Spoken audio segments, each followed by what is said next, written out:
ఈరోజు నారా చంద్రబాబు నాయుడు ఆంధ్ర రాష్ట్ర ముఖ్యమంత్రిగా ఎన్టీఆర్ వర్ధంతి సభలో మాట్లాడిన వ్యాఖ్యలకు బదులుగా నిజాలను రాష్ట్ర ప్రజలకు చెప్పాలనే ఉద్దేశంతో మేము ముందుకు వచ్చాం. ఎన్టీఆర్ గారి మీద చంద్రబాబు నాయుడు గారు చాలా ప్రేమని చూపిస్తున్నాడు ఈనాటి సభలో. ఇది బహుశా ఈ కాలపు పిల్లలకు యూత్కు తెలియదు కాబట్టి ఆయన చెప్పే అబద్ధాలు కొంతమందికి నిజమేనేమో, ఎన్టీఆర్ గారిని దేవుడిగా చూశాడేమో చంద్రబాబు నాయుడు అని అపోహపడే అవకాశం ఉంది. ఈ సందర్భంగా అసలు ఎన్టీఆర్ పార్టీ ఎందుకు పెట్టాడు, ఎలా పెట్టాడు, కాంగ్రెస్ని ఎదిరించి ఎందుకు రాజకీయ పార్టీ పెట్టాల్సి వచ్చింది, ఎన్టీఆర్ పార్టీ పెట్టినప్పుడు చంద్రబాబు నాయుడు పార్టీలో ఉన్నాడా లేడా, అక్కడి నుంచి వస్తా. ఎన్టీఆర్ పార్టీ పెట్టినప్పుడు ఎన్టీఆర్ అభ్యర్థులందరూ పోటీలో ఉండినప్పుడు చంద్రబాబు నాయుడు కాంగ్రెస్ అభ్యర్థిగా పోటీ చేసి ఎన్నికల్లో ఓడిపోయిన మాట వాస్తవమా కాదా?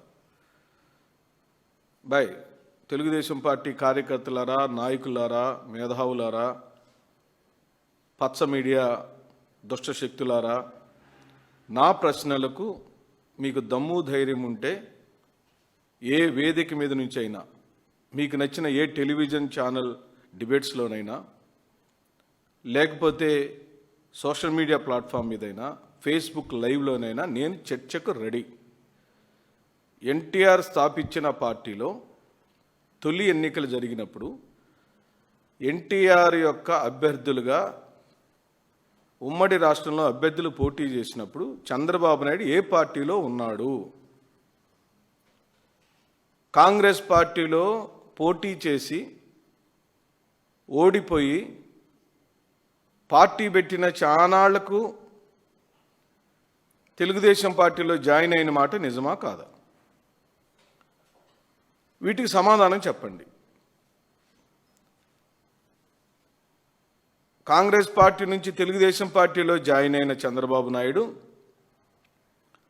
మెల్లమెల్లగా మొదటేమో ప్రధాన కార్యదర్శి, తర్వాతేమో శాసనసభ సభ్యుడు, అలాగా పార్టీలో క్రియాశీలకంగా మారి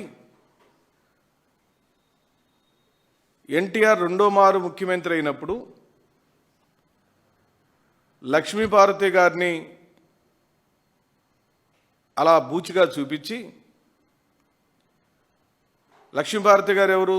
ఎన్టీఆర్ ప్రేమించి పెళ్లి చేసుకున్న భార్య. అది ఎక్కడ చేసుకున్నారు? తిరుపతిలో వెంకటేశ్వర స్వామి సాక్షిగా పెళ్లి చేసుకున్నారు. దానికి సాక్ష్యం ఎవరు? ఈరోజు బ్రతికున్న మోహన్ బాబు గారు. నేను అందుకే అంటున్నాను, నేను మాట్లాడే ప్రతి మాట ఛాలెంజ్ చేసి మళ్ళీ చెబుతున్నాను. ఎన్టీఆర్ పెట్టిన పార్టీలో చంద్రబాబు లేడు.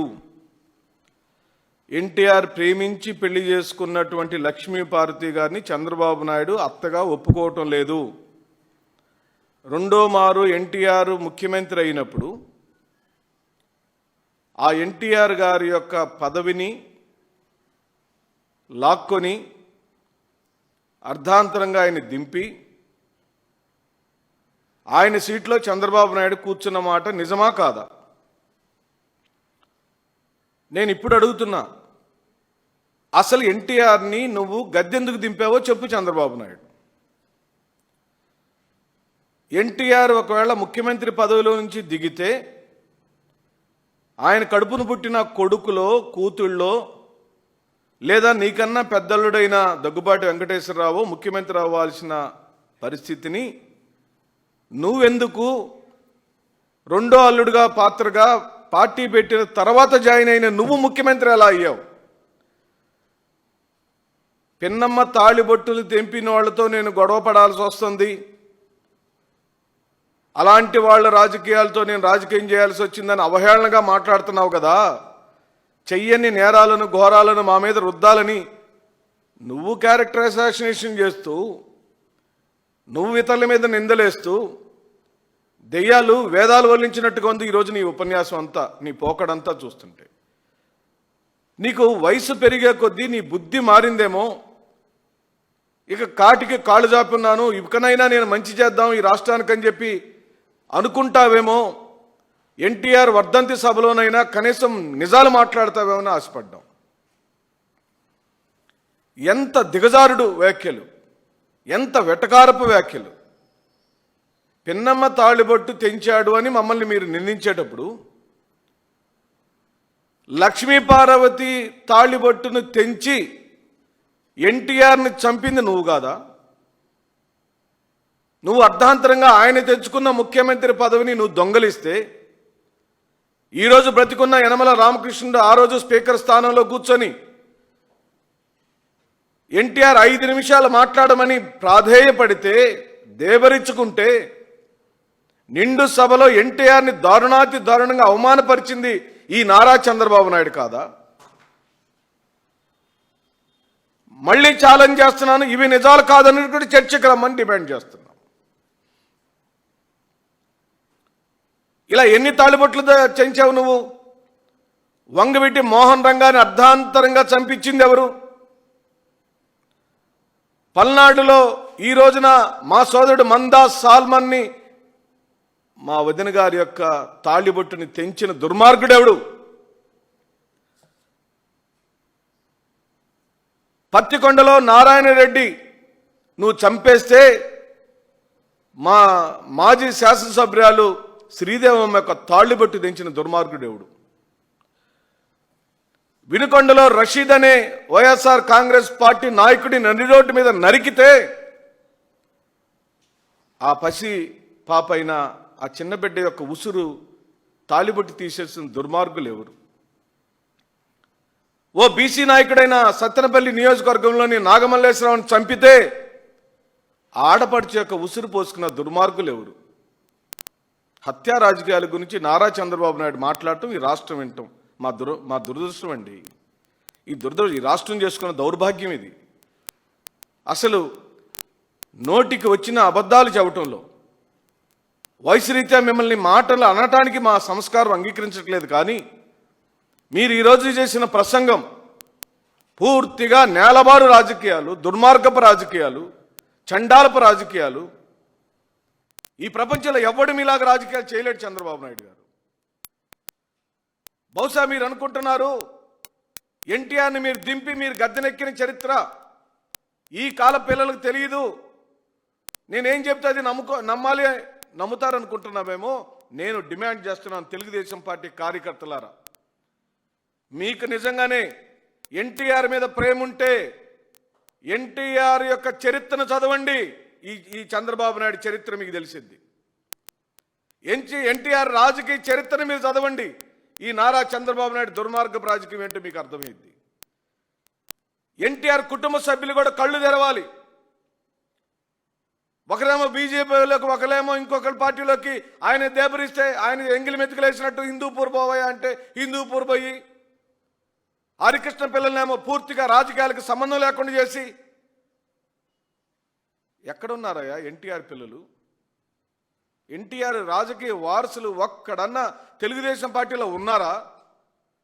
ఎక్కడైనా కూతురు పిల్లలైనా వాళ్ళు వారసులుగా మారిన అవకాశాలు ఉన్నాయా? నువ్వు చేస్తావు, మాయ మంత్రాలన్నీ చేసేస్తావు.